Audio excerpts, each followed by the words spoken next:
All right, so we've been looking into the world of AI, specifically how Apple is, bringing it into their products. Yeah, And I've got a whole stack of articles here, and right. it seems like there's some mixed messages out there. Mhm. Some say Apple is leading the charge, others say they're falling behind. Yeah, it's definitely a complicated area, isn't it? I mean, AI is changing so fast, and all the tech companies, they're all kind of trying to figure out, where they fit in. Right. And Apple, well, with their focus on, making things easy to use and how smoothly their hardware and software work together, they're taking their own approach, that's for sure. Yeah, yeah, for sure.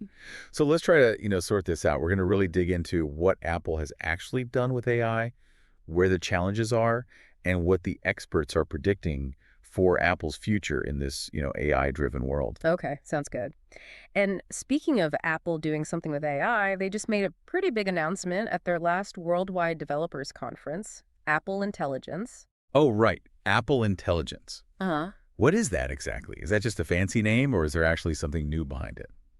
It seems like Apple Intelligence is going to be Apple's, like their brand, their overall brand for all of their next gen AI features. So, like, Okay. imagine Siri, but way smarter, Yeah. or predictive text that's even more intuitive, Right. an automation that's personalized, like it adapts to your habits. It could potentially change how everything in the Apple world works. Wow. Your iPhone, your Apple Watch, Mac, even Apple TV. So they're really trying to make AI like a fundamental part of all their products. Exactly. But, and here's where it gets interesting, while this Apple Intelligence thing might show how ambitious Apple is, Hmm. it sounds like they're going to roll it out slowly. Okay. Introduce features gradually. The real test is going to be how these features actually work for people in everyday situations. Yeah. you Yeah. know, Right. we need to see if they actually live up to all the hype and really make things better for users. Yeah. Yeah, yeah, for sure. That actually brings up another thing that you pointed out to me, which is that some analysts are concerned. I've been seeing headlines that Jeffrey's downgrading Apple stock, and it seems to be tied to these AI ambitions. What's going on there? Yeah, so analyst Edison Lee, who has always been really positive about Apple, he downgraded their stock from buy to hold. Wow. Yeah, it's a big deal and it's causing, well, it's definitely making some waves on Wall Street. Lee's main worry is whether the iPhones we have now, if they're powerful enough to actually handle all these advanced AI features that Apple is talking about. So it's a processing power issue. Exactly. All these AI models that power things like really complex voice recognition, real-time image processing, and personalized learning, they all need a ton of computing power. Hmm. And Lee's argument is that the chips in iPhones now, even though they're strong, they might not be strong enough. Right. He's saying that it might take until the iPhone 18, maybe even later, for Apple to really deliver on everything they're promising with AI. He even came up with a name for it, didn't he? The A phone. He did, yeah. The iPhone. It's kind of funny, but it shows a real concern. Right, If right. Apple wants to be the top dog in AI, they have Right. to make sure their hardware can actually keep up with their software goals. So it seems like this hardware hurdle is a major sticking point. What are your thoughts on that? Is Lee being overly pessimistic, or is this a legitimate worry? It's a valid point, for sure. Think about it like this. Imagine trying to run, I don't know, like a super complex simulation or a game with really intense graphics on an old computer. Yeah. Even if the software is great, the hardware is going to hold it back. That's a great analogy. It makes it really clear what we're talking about. Yeah. So if the hardware is this bottleneck, what can Apple do? Are they just stuck waiting until they can make more powerful chips? Well, one thing they could consider is using something called edge computing. Okay. Basically, it means spreading out the AI processing work across multiple devices in the Apple world. So instead of just relying on the iPhone's power, tasks could be shared with, say, your iPad, Mac, or even your Apple Watch. Interesting. This could, potentially take some of the pressure off individual devices and allow for those more complex AI functions to happen. So it's about using their strengths, Right. right? That close integration of hardware and software they're known for. Instead of just focusing on one super powerful device, they could create a network of devices that all work together to make the AI experience happen. Yeah, exactly. And there's another angle here that's worth thinking about. Apple's commitment to data privacy. Oh, that's a big one for Apple, isn't it? Mhm. They've always put privacy front and center. How does that fit into their AI strategy? It's actually a really interesting part of their approach. Apple has Yeah. been very vocal about doing as much AI processing as possible directly on your device rather than in the cloud. Okay. This means they have to send much less personal data to Apple's servers, which could give them a big advantage, especially as people become more and more concerned about data privacy. That's a really good point. People are definitely becoming more aware of how their data is being used, and Apple's focus on privacy could be a huge selling point for their AI products. So it seems like Apple does have some unique strengths in this AI race, even with the hardware challenges. Hmm. But they're not the only ones in the game, are they? Oh, definitely not. We can't forget about the big guys, Google and Microsoft. Right. They've been putting tons of resources into AI for years, and they're making serious progress. Think about how dominant Google is in search. Uh-huh. That's all powered by AI that's getting more and more advanced. Right. Or Microsoft adding AI tools like Copilot to Office 365. Millions of people are using these products and services every day. Which raises an interesting question for you, the listener. Mm-hmm. Think about the AI features you use regularly. Are they mostly from Apple or are they from other companies? It's worth thinking about who's really shaping how you experience AI right now. It's a good question. And it shows just how competitive things are for Apple. But even with these challenges, they've got some advantages up their sleeve. You know, the tight integration we've been talking about, their focus on privacy, and their really loyal customer base. Right. These are all things that could give them a significant edge in the long run. All right, so we've set the scene. Apple is serious about AI, Hmm. but they're running into some roadblocks, mostly related to hardware limitations, Right. and they've got some tough competition. Where do we go from here? Well, I think we should dive a little deeper into the specific challenges Apple is facing, especially this mismatch between the software and the devices, which is Mhm. creating kind of a bottleneck for their AI plans. Okay, let's get into the nitty-gritty. What exactly is happening there? So it comes down to this. Apple is really pushing for these, really advanced software features. Okay. Things like an even better Siri that can understand really complicated commands or even write emails for you. Predictive text that practically reads your mind. And personalized automation that learns your routines and what you like. That sounds amazing, but I guess those features would need some serious processing power to work right. Exactly. And that's where the mismatch comes in. The software needs more powerful chips than what's in iPhones right now. It's like, imagine you have a race car driver who's ready to go, but the car itself isn't built for that kind of speed. Yeah. You see what I mean? Yeah, so they need the software to push the hardware development forward, but they also need the hardware to be there to support the software. It's a chicken and egg problem. That's exactly it. It's a really tough balancing act. And to make things even more complicated, there are rumors that the iPhone 16, the newest one, isn't selling as well as they hoped. Oh, really? That's surprising. New iPhones usually fly off the shelves. What's behind the lukewarm reception this time? It's hard to say for sure. There are a few theories going around. Some analysts think that maybe people are a little hesitant about these new AI features. Like, maybe they're not convinced they're really that useful yet. Right. Or maybe they just don't see enough that's new and exciting to justify upgrading. Hmm. It's interesting because Apple has always had this image of being the innovator. Right. The company that pushes the boundaries of what's possible with technology. But when it comes to AI, it seems like they're kind of reacting to what other companies are doing instead of setting the pace. Yeah, that's a good point. But even with these challenges, it's important to remember that Apple still has a few tricks up its sleeve. Okay, I'm all ears. What advantages does Apple have in this race? Well, first, there's that really tight integration of hardware and software we've been talking about. Right. It's a bit of a double-edged sword, you know? It creates limitations, but it also lets them optimize things in a way that other companies can only dream of. Apple controls everything about the user experience, from how the chips are designed to the operating system to the individual apps. So once they overcome these hardware issues, they could potentially create a truly seamless AI experience. Exactly. And then there's the whole Apple ecosystem, one of the strongest in the tech world. All of their devices work together so well. Imagine how AI could enhance that.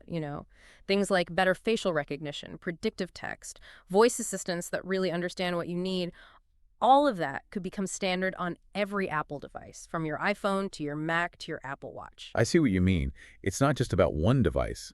It's about how all these devices can work together to create a unified AI experience. Precisely. And let's not forget about the analysts. Despite the current dip, about 65% of Wall Street analysts are still saying people should buy Apple stock. They're predicting a price close to $245 in the coming year. So even with these AI concerns, they're still bullish on Apple's future. They are, because they believe in Apple's long-term vision and their ability to innovate. Remember, Apple has a history of taking their time, really perfecting their approach, and then releasing a product that just blows everyone away. Think about the iPod, the iPhone, even the Apple Watch. They weren't the first to market, but when they finally came out, they changed everything.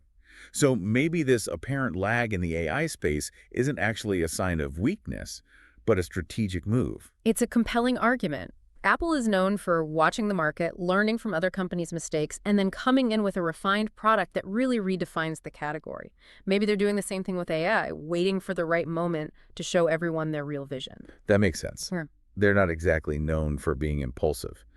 But this delay, if you want to call it that, it does bring up some interesting questions. For sure. One question that comes to mind is, how long can Apple afford to wait? Right. The world of AI is changing so quickly, and the longer they take to fully integrate AI into their products, the further behind they could fall. It's a tough balancing act, you know? They have to balance their traditional approach of careful development with the need to stay competitive in a field that's moving really fast. It's almost like they're at a crossroads. Do they stick with their tried and true methods and risk being seen as slow to adapt? Or do they try to be more agile, even if it means potentially sacrificing some of that control and polish that they're known for? That's the big question, isn't it? And the answer might be somewhere in the middle, finding a way to use their strengths while also embracing how fast and dynamic the AI world is. It's a challenge that a lot of big tech companies are facing, and it will be really interesting to see how Apple handles this transition. It feels like we're at the beginning of a huge shift in the world of technology, with AI playing a central role. And Apple, with all its resources and its huge fan base, is right in the middle of it all. Absolutely. This is a crucial moment for Apple. The decisions they make about AI in the next few years will have a big impact on their future. All right, so we've looked at the challenges and the potential solutions. What does all of this mean for Apple in the long run?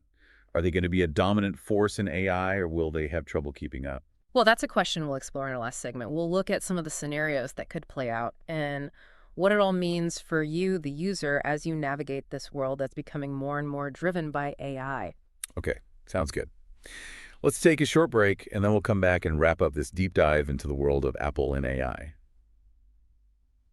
Okay, so let's get back to this whole Apple Intelligence thing. Right. You were saying there's this kind of mismatch Mm. between the software and the hardware. Like, the software wants to do all these amazing things, but the iPhones aren't quite powerful enough yet. Exactly. It's like they're pushing the software way ahead of the hardware.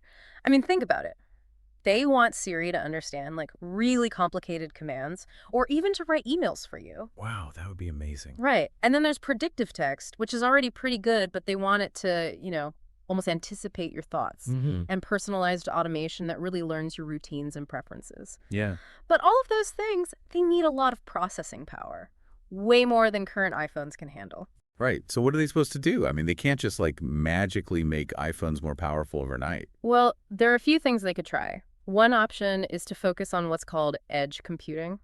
Okay, remind me what that is, yeah? It basically means spreading out the AI processing work across multiple devices. Oh, right. So instead of the iPhone having to do everything itself, it could share the load with, say, your iPad, your Mac, or even your Apple Watch. That's interesting. So like they could work together as a team, kind of. Yeah, exactly. And that actually plays to one of Apple's biggest strengths, that tight integration between their hardware and software. Right, that's what they're known for. Instead of trying to make one super powerful device, they could create a whole network of devices that all work together seamlessly to deliver the AI experience. That's a cool idea. So they can figure out this hardware problem. They could really be in a good position. They could, definitely. But there's another challenge they need to address, and it's a big one: data privacy. Oh, right. Apple has always been very vocal about protecting user privacy. How does that play into their AI strategy? Well, think about it. All these AI features, they rely on collecting and analyzing lots of data about you, your habits, your preferences. Uh-huh. But Apple is very committed to keeping that data private, and they've been pushing for what's called on-device processing, Okay. which basically means that as much of the AI computation as possible happens directly on your device rather than being sent up to the cloud. Oh, I see. So they're trying to minimize the amount of data that leaves your device. Exactly. And that could be a huge selling point for them, especially as people become more and more concerned about how their data is being used. Yeah, that's a really good point. People are definitely starting to pay more attention to privacy these days. So it sounds like Apple has some unique strengths in this AI race, even with the challenges they're facing. They do. But let's not forget about the competition. Google and Microsoft are both pouring massive resources into AI, and they're making some serious progress. Yeah, those are some big players. How is Apple stacking up against them? Well, it's hard to say for sure, but it's definitely a tough fight. I mean, think about Google's search engine. It's used by billions of people every day, and it's powered by some of the most advanced AI in the world. Right. And then there's Microsoft, which has been integrating AI tools like Copilot into Office 365. That's something that millions of people use for work every day. It's amazing how much AI is already a part of our lives, even if we don't always realize it. It really is, and it's only going to become more prevalent in the years to come, which Yeah. raises the question, will Apple be able to keep up? Yeah, that's the big question, isn't it? I mean, they have a lot of strengths, but they also seem to be facing some pretty significant hurdles. They do, but let's not write them off just yet. Apple has a history of being very deliberate. Hmm. They take their time, they observe the market, and they often come out with products that completely change the game. That's true. Think about the iPod, the iPhone, even the Apple Watch. None of those were the first of their kind, but when Apple finally entered the market, they did it in a way that really redefined the category. Exactly. So it's possible that they're taking a similar approach with AI. Maybe they're waiting for the right moment to unveil their true vision. That would make sense. They're not known for rushing things, but this wait-and-see approach does carry some risks, doesn't it? Of course. The AI landscape is evolving so rapidly that if Apple waits too long, they could fall behind and find it difficult to catch up. Yeah, it's a delicate balance. It is. They need to find a way to move quickly without sacrificing the quality and polish that they're known for. Well, I guess we'll just have to wait and see what they do. But one thing's for sure, this is a really exciting time to be following the world of technology. Absolutely. AI is going to have a huge impact on all of our lives, and it's fascinating to see how companies like Apple are trying to navigate this new landscape. Okay, so we've talked about the challenges and the potential solutions. What does all of this mean for Apple's future? Are they going to be a major player in the AI space, or will they struggle to keep up? That's the big question, and it's one we'll try to answer in our next segment. We'll look at some of the different scenarios that could play out and what it all means for you, the user, as we move into a world that's increasingly shaped by AI. Okay, so we've talked a lot about the challenges Apple is facing with AI and some of the potential solutions. But where does this all leave them? I mean, are they going to be a leader in AI, or are they going to fall behind? Well, predicting the future is, always tough, Hmm. especially in a field like AI that's changing so fast. But based on what we've discussed, I think there are a couple of possible scenarios. Okay, let's hear them. What's the best case scenario for Apple? In the best case scenario, Apple figures out how to bridge that gap between its hardware and software goals. They successfully develop chips that are powerful enough to handle all these advanced AI features, but without, killing battery life or making things slow. And this lets them launch a whole bunch of truly innovative AI features across all their products: iPhones, Macs, Apple Watches, even Apple TVs. So, like, what would that look like for the average user? Well, imagine a Siri that not only understands what you're saying, but can actually anticipate what you need before you even ask. Wow. Or like a predictive text engine that practically writes your emails for you. Okay, that would be amazing. Right, and a level of personalized automation that makes your devices feel like they're like extensions of your own mind. That sounds like something out of a science fiction movie. Mm. But it also sounds like the kind of experience that Apple is really good at creating. That, seamless, intuitive way of interacting with technology. Exactly. If Apple can pull this off, they could really change how people think about AI. Make it something that's not just powerful, but also super easy to use and personalized.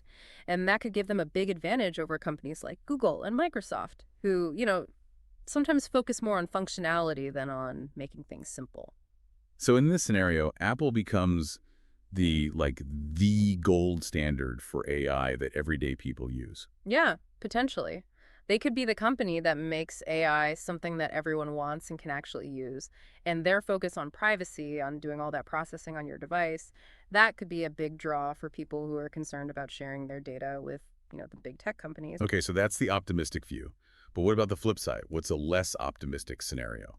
Well, there's always a chance that Apple stumbles, right?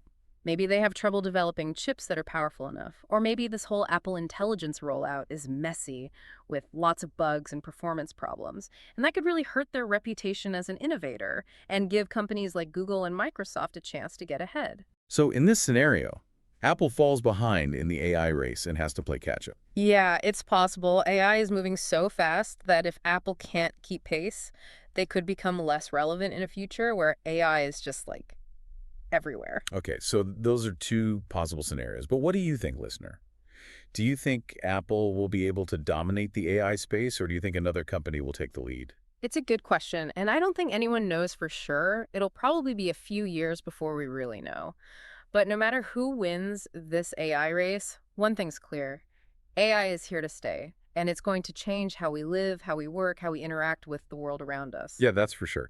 So whether you're an Apple fan or not, it's important to stay informed about what's happening with AI and think critically about how it's being used in the products and services you use every day. I agree. The future of AI is being shaped right now, and we all need to be part of the conversation about the potential benefits and the risks of this technology. All right, so we've covered a lot today. We talked about what Apple is doing with AI, the challenges they're facing, and what the future might hold. It's clear that Apple's AI journey is really just beginning, and the next few years are going to be crucial. But I think that's what makes this whole topic so fascinating. It's full of possibilities and challenges, and we're all along for the ride, right? Definitely. And one final thought. As AI becomes more and more advanced, we need to remember that technology should serve us, not the other way around. Right. It's up to us to make sure that AI is developed and used in a way that benefits everyone. Well said.